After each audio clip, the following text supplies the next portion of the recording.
अस्सलामुअलैकुम। Mohammad Siddique political diaries के साथ हाजिर खिदमत है। काफ़ी कुछ इकट्ठा हो गया वो है आज के पॉलिटिकल डायरीज़ के लिए।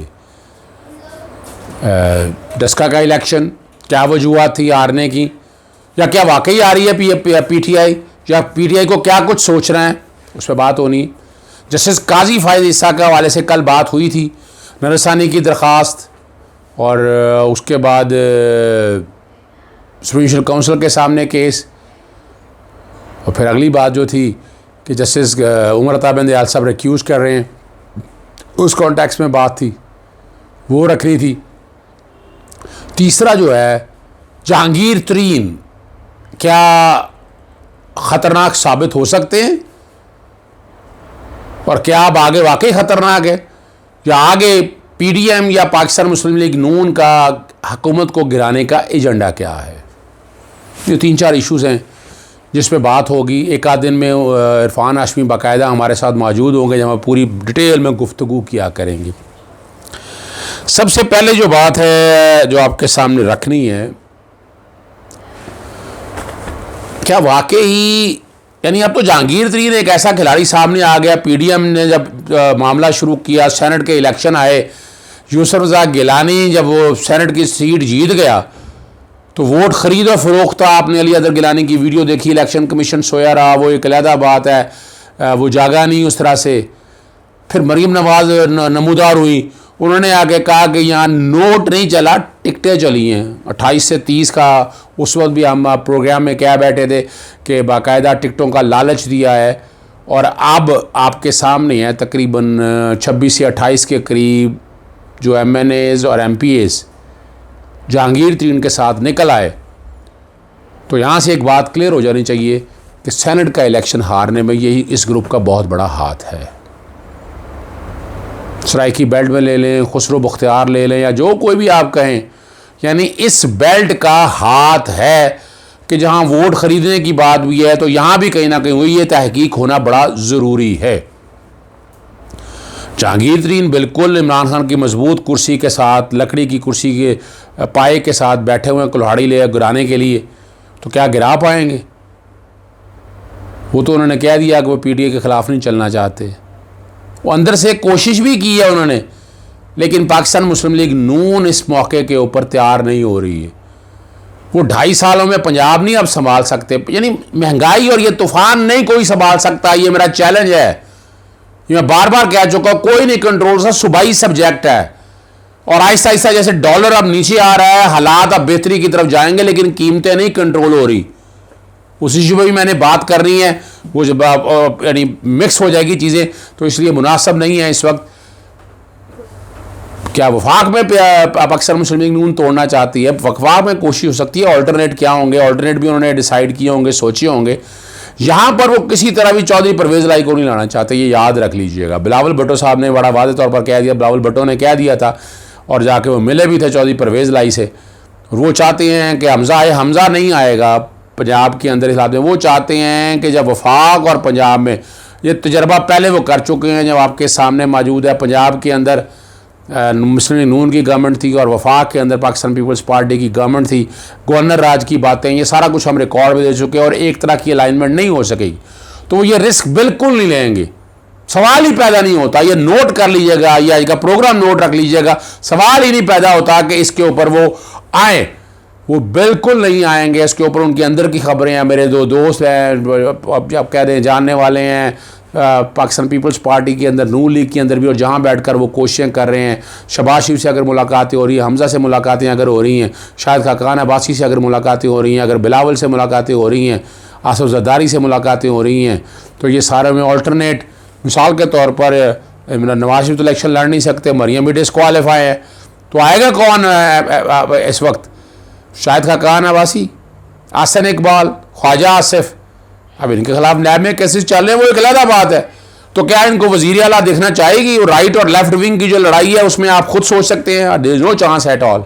और बिल्कुल वो रिस्क नहीं लेना चाहेंगे। आने वाले दिनों में ये बजट के बाद कोई सोचा जाएगा कि आगे क्या करना है। बजट से पहले कोई भी रिस्क लेने के लिए तैयार नहीं होगा। बजट से पहले गालियाँ वो चाहते हैं इस गवर्नमेंट को पड़े कि महंगाई कंट्रोल नहीं कर ली, हालांकि डॉलर आपके सामने है। मैं चलते चलते यहाँ ऐसी अगली एक बात मैं करता चलूँ कि जहांगीर तरीन बहुत ख़तरनाक साबित हो सकते हैं, लेकिन उसका फ़ायदा उन्हें कोई नहीं होना। वो ये समझते हैं कि FIA वगैरह से इंक्वायरियाँ ख़त्म हो जाएंगी, इमरान खान बिल्कुल इसको नहीं छेड़ने वाला, केसेस कमज़ोर है उनके। हाँ, अगर वाकई जहांगीर तरीन के ख़िलाफ़ या इन लोगों के ख़िलाफ़ कुछ काम करना होता तो फिर ये मामला अगर चला जाता नैब के पास तो फिर आपको बेहतर ऐसा उम्मीद रख सकते थे कि धमाका होगा तो या पांचा हो जाएगा, वो बड़ी पॉसिबिलिटी है। लेकिन यहाँ नज़र नहीं आ रहा कि ये नैब के पास मामला जाएंगे। अगली बात आपके सामने डॉलर के साथ ही कि जो आपके सामने कार की कीमतें हैं, जुलाई 2019 में डॉलर 152 रुपये पे था और आज हम अप्रैल 2021 में आ गए, डॉलर 152 पे आ गया। कीमतें 50% तक जो आप यानी इंक्रीज़ की बात बता रहा हूँ मैं आपको। 3 लाख से लेकर कोई 20 लाख तक गाड़ियों की कीमतें बढ़ी हैं। अब डॉलर नीचे आ गया, क्या वो आएंगी? कौन लाएगा इसको? हम लोकल इंडस्ट्री तो बड़ी फ्लरिश कर रही है, गाड़ियाँ मैन्युफैक्चरिंग के यूनिट लग गए हैं आपके सामने, एलेंट्रा आ गई, प्रोटोन आपके सामने आ चुकी है, तो ये गाड़ियाँ आ गई। लेकिन गाड़ियाँ तो मिल रही हैं, क्या कीमतें डाउन नहीं होनी? ये किसने देखना है? कोई रेगुलेटर है यहाँ पर? और यहाँ रेगुलेटर बनाने की ज़रूरत है, याद रखिएगा। गाड़ियों के हवाले से रेगुलेटर होना चाहिए यहाँ, जैसे बिजली की कीमतों के हवाले से मौजूद है, रेगुलेटर देख रहा है। चीनी की कीमतों को कंट्रोल करने के हवाले से आपके सामने, यानी गाड़ियों की कीमतों को कौन पूछ रहा है? लोकल की बात हो रही है, इंपोर्टेड तो आपके बस में है ही नहीं है। लोकल को होने के लिए एक रेगुलेटर की ज़रूरत है और यहाँ भी एक कमीशन बनना चाहिए, जुडिशल कमीशन, जो सारे मामला को देखे। लेकिन देखते हैं इमरान खान साहब ये रिस्क लेते हैं, पहले बहुत रिस्क लिए हैं, एक एक माफिया को बेनकाब किया, पता नहीं ये रिस्क लेते हैं या नहीं लेते हैं। ये देखना पड़ेगा कि क्या रिस्क इमरान खान ये लेंगे और क्या वाकई इनके ख़िलाफ़ रिस्क लेकर इन चीज़ों को मंतकी अंजाम तक पहुँचाने की कोशिश वो करेंगे। ये आने वाला वक्त बताएगा। अगली बात आपके सामने जो रखनी है वो सेनेट का इलेक्शन, द NN-75 डस्का का इलेक्शन है। और हमजा शरीफ की बड़ी स्ट्रेटजी कामयाब रही। पाकिस्तान तहरीक इंसाफ ने इसका बात को बेहतर तरीके से ले सके। उनकी वफाकी क़यादत भी, वफाक के ऊपर भी क़यादत और सूबे के ऊपर भी क़यादत। एक नॉन इलेक्टेबल है उस्मान डार ने कोशिश की आप, लेकिन उस्मान डार भी इलेक्शन उस तरह नहीं लड़ सके। उन्होंने अताउल्लाह तार को सामने खड़ा करने के बाद पीछे सारी फोर्स मौजूद थी, जिन्होंने मीडिया को लहदा पकड़ा हुआ था, सोशल मीडिया लहदा पड़ा हुआ था। लेकिन इसमें ना सोशल मीडिया उतना एक एक्टिव रोल प्ले कर सका, ना मेन स्ट्रीम मीडिया में से आप मीडिया वालों को अपने साथ मिला सके। झूठी खबरें चलाकर जो कुछ भी प्लान करते रहे वो बेहतरीन प्लानर रहे। दूसरी तरफ जो काम हमजा ने किया, उसने MN MP करके हल्का वाइड डिवाइड किया, वार्डन डिवाइड की, हर एक अजीम में ड्यूटी लगाई, वो लोग बाहर निकले, घरों से निकाल के लाए, ट्रांसपोर्ट का इंतज़ाम किया, ठीक ठाक पैसा लगाया। और उसके बारे में तो जो नौशीन इफ्तिखार का ख़ानदान है, आलू महार का इलाका जो है डस्का के अंदर, वो ड्रग डीलर्स आम मशहूर हैं ये सारी चीज़ें। और वो उस बारे में मेरे पास मेरे पास यानी अगर आप लोगों ने सजेशन दिए हैं यूट्यूब के ऊपर, ट्वीट के ऊपर, वो सारी संभाली हुई। तो ये तो सोचना पड़ेगा PTI की क़यादत को भी इसको बेहतर किस तरीके से करना है और किस तरह लेकर चलना है। वो लेकर नहीं जा सके और ना को प्लान कर सके। इसको प्लान करना बड़ा ज़रूरी है। और प्लान कौन करेगा? प्लान तो आप लोगों ने करना है, और वो वहाँ यहाँ है कोई नहीं है, कोई इलेक्शन टीम ऐसी नहीं बनी है। और उनके MNA MPs वो हल्के में फंसे फिरते रहे। इलेक्शन कमीशन को तो आपको उम्मीद नहीं रखनी चाहिए थी। आपको तो चाहिए था शिकायतें देते रहते, जिस तरह उन्होंने झूठी शिकायतें दे के आवाम को भी कंफ्यूज किया। और इलेक्शन का ट्रेंड जो है वो आपके सामने बता चुका हूँ, मैं फिर भी दोबारा आपके सामने रख देता हूँ। इलेक्शन का ट्रेंड अगर सामने रख लें आप, 4,94,003 वोट थे टोटल, जिसमें मर्दों के थे 273,006 और ख़वातीन के थे 2,20,997। वोट कास्ट हुए हैं 2,14,063, 43.3%, तकरीबन उतनी कास्ट हुई है, जिसमें से 93,433 अजद मली ने लिए और नौशीन इफ्तिखार ने 1,10,075 वोट लिए। तरीके लब्बैक या पाकिस्तान डाउन हुई है, 8,268 वोट लिए। और अगर आप वोटों की डिस्ट्रीब्यूशन देख लें, 2018 में 40,185 का मार्जिन था, 2021 में 19,221 और PTI का वो वोट इंक्रीज़ हुए हैं 31,000 हुए हैं। ये आप लोगों के सामने है। अब इनको समझ लीजिए। अब इसी में आप लोगों की तरफ से एक सजाए एक और बात आई थी।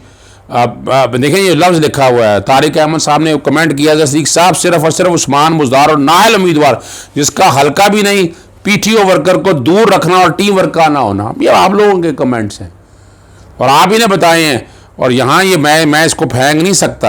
आज़ाद सिद्दीक एडवोकेट साहब, ये अब्दुल रहमान साहब कहते हैं मेरा गांव आलू महार से 2 किलोमीटर की दूरी पर वाक़या है। गुज़श्ता 35-40 वर्षों से उनको अच्छी तरह जानता हूँ और आपकी कही गई सारी बातों की तायीद करता हूँ। वो ड्रग मेडलर या ड्रग डीलर के कॉन्टेक्स्ट में राना सनाउल्लाह भी इसीलिए आपको नज़र आ रहे थे उस हल्के के अंदर। तो ये वो वजूहत हैं जो आप वोटर बैंक नहीं निकाल सके। लोकल निकालना चाहिए था ना वोटर बैंक, वोटर को दही इलाकों में से भी, शहरी इलाकों में से ट्रांसपोर्ट, ये पैसे का काम है। जब कैंडिडेट ऐसा दिया तो फिर चंदा चुंदा इकट्ठा करके आगे आना चाहिए था आपको। नहीं लड़ सके आप, और क्यों नहीं लड़ सके ये आपको सोचना है, आपको फैसला करना है कि आप उस तरह से इलेक्शन को मैनेज नहीं कर पाए। आपके लिए 249 बहुत अहम है। कराची की सीट आपके लिए बहुत अहम है। कराची सीट आपकी जीती हुई सीट है, लेकिन वहाँ पर पीटीआई ने मिफ्ता इस्माइल को खड़ा करके जिस तरह उसने एएनपी को अपने साथ मिला लिया, जेयूआई को, पीडीएम टूट चुकी। यहाँ भी पीडीएम में सारे ने वोट उन्हीं को दिया है, पीएमएलएन को वोट दिया है। ज़ाहिर टूटी है लेकिन अंदर से वोट सारा उनको दिया है। तो वहाँ पर अगर पीपल्स पार्टी का कैंडिडेट बैठ जाता है तो फिर तो पीएमएलएन की सीट पक्की है, याद रखिएगा। पीपल्स पार्टी का कैंडिडेट खड़ा रहता है तो उसका एडवांटेज जो है पीटीआई को होना है। और वहाँ कैंडिडेट आपने कमज़ोर दिया है, आपस अंदर की लड़ाई चल रही है, वो भी मैनेज नहीं कर पाए। ये अगर किसी ना किसी को तो खड़ी है, कोई ना कोई एल्डर खड़े हो गए तो इन चीज़ों को कंट्रोल कर सकेगा ना। ये आपको सोचना है, इलेक्शन बचाना कैसे है, बेहतर कैसे करना है।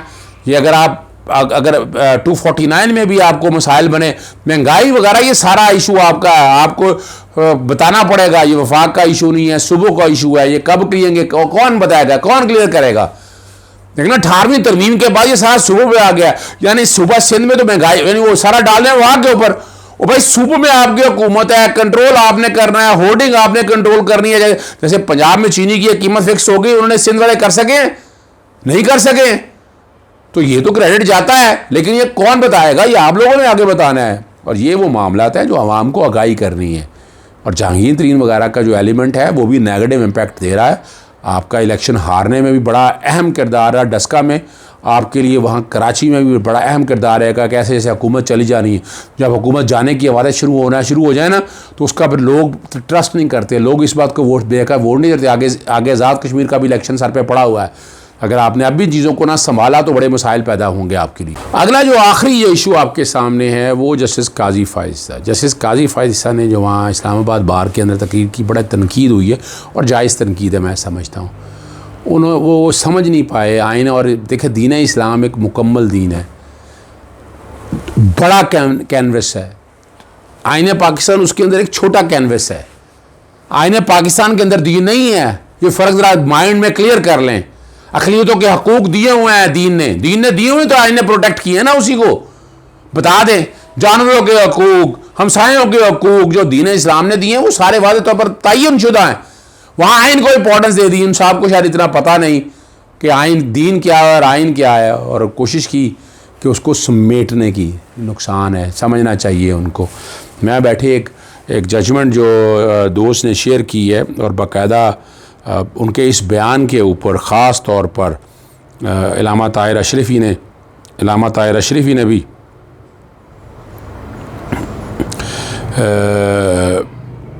बड़ा ज़बरदस्त एक ख़त लिखा है बाकायदा वज़ीर जनाब हमारे चीफ जस्टिस ऑफ पाकिस्तान को।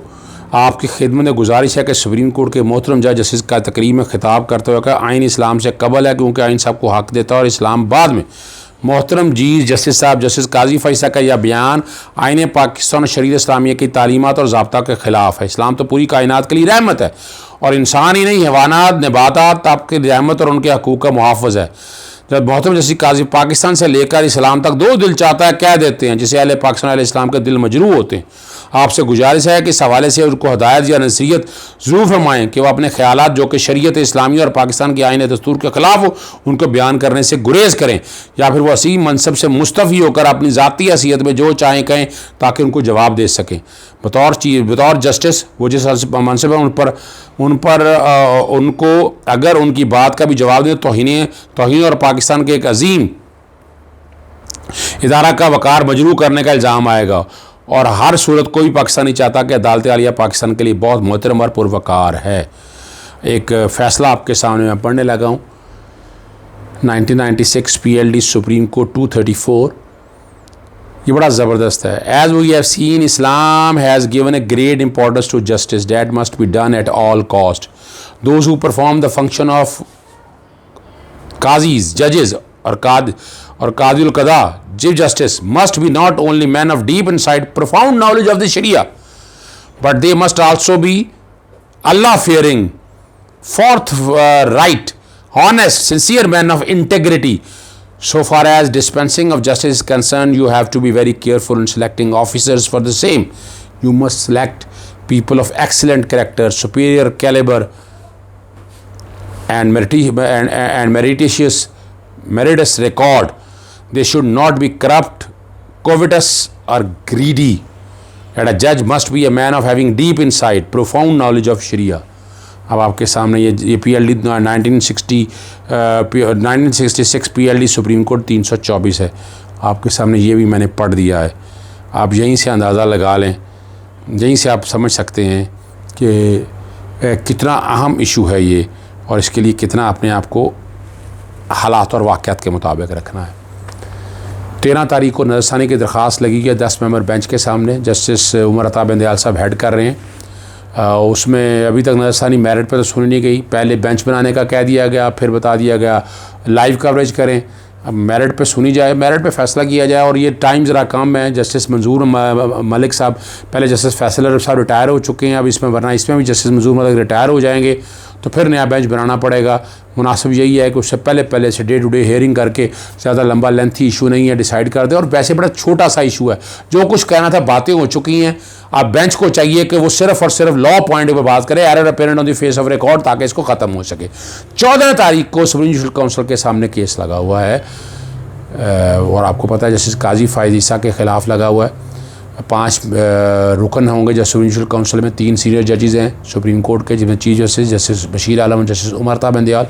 मैं जिक्र कर चुका हूँ पहले कि जस्टिस उमर अता बंदयाल ने रिक्यूज़ कर लिया, गालिबन नहीं बैठना। वैसे उन्हें बैठना चाहिए, मैं नहीं समझता इस बात पे उन्हें इनका इस देखें, इतराज़ात बहुत से होंगे अपनी जगह पर। मेरिट पे फैसला करना है, ये कोई ज़ात का सवाल तो है ही नहीं, मेरिट का सवाल है।